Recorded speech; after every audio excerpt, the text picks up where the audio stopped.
नमस्कार सांग मैंने मु पीयूष आज एक नूतन वीडियो को आपण मानक स्वागत। आपण मानक आज जो वीडियो विषय में कहबी ए वीडियोटी बहुत निरा। आज आम कृषि विज्ञान केन्द्र केबिके आसलु गोटे ट्रेनिंग पाई।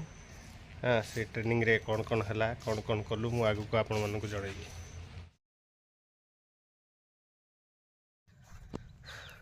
ये जो दृश्यटी आपण माने देखुचंती ये होची आमर बर्चना कृषि विज्ञान केन्द्रर ऑफिस।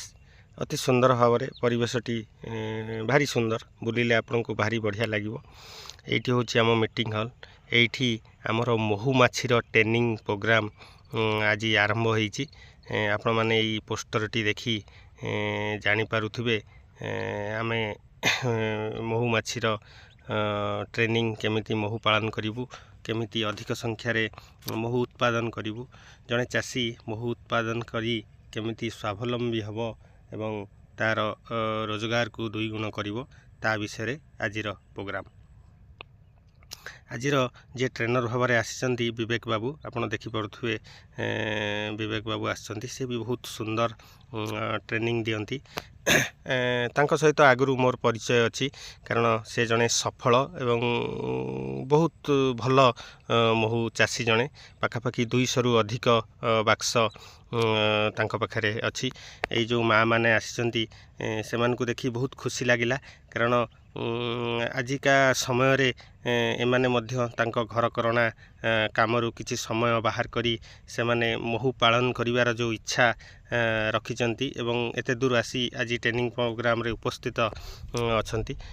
भारी सुंदर आकु देखि लागी माने मन भितरे गोटे खुशी आसुची जे समस्ते किछि सुजोग पाइले किछि रोजगार करने को इच्छा रखुचंती। आपण माने देखि पारथुवे एठी हमर डेमोन्स्ट्रेशन चलीची।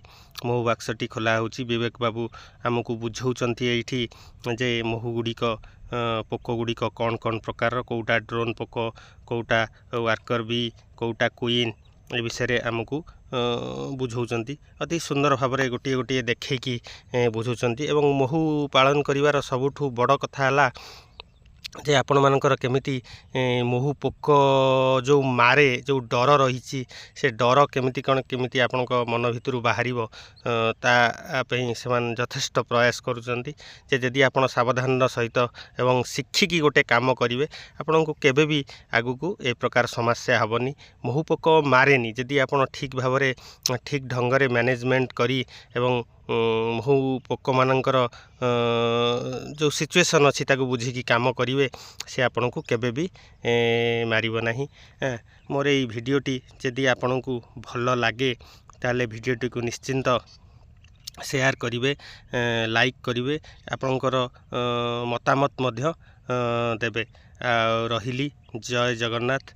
आपण मानकु जगन्नाथ भले रखंतु एवं आपण माने समस्ते किछि ना किछि कृषि कार्य जो माने करूचंती से माने तांको कार्य रे सफल होंतु। यह मोर जगन्नाथଙ୍କ पाखरे प्रार्थना।